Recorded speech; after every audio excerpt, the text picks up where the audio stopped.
সারা দেশে একযোগে শুরু হয়েছে এসএসসি ও সমমান পরীক্ষা। আজ সকাল 10টায় দেশের ৩,৮৮৫টি কেন্দ্রে এ পরীক্ষা শুরু হয়, যা চলে দুপুর 1টা পর্যন্ত।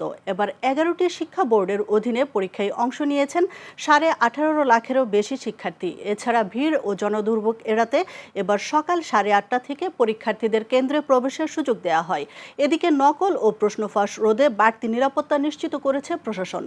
33,000-এর বেশি কেন্দ্রে স্থাপন করা হয়েছে সিসিটিভি ক্যামেরাও। স্বচ্ছ এবং নকলমুক্ত পরিবেশে পরীক্ষা কার্যক্রম সম্পন্ন করতে কঠোর নির্দেশনা দিয়েছেন শিক্ষামন্ত্রী আ.ন.ম এহসানুল হক মিলন। এছাড়া সার্বিক পরিস্থিতি নিয়ন্ত্রণে সক্রিয় আছে আইনশৃঙ্খলা বাহিনী ও ভিজিলেন্স টিম।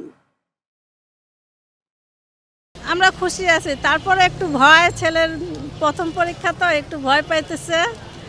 এমনি তো খুশি আছি যে ভালো ভালো পরীক্ষা দিতে পারলেই হলো। করোনার সময় এক গ্যাপে পড়েছে, তারপরে হচ্ছে যে গত সরকারের আমলে 1 বছর গ্যাপ গেছে, তারপরে এই সময় ওরা তো সময় পায় না, তারপর হঠাৎ করে আসে এত নিয়ম কানুনের মধ্যে পড়ে আবার ওরা আতঙ্ক হয়ে গেছে।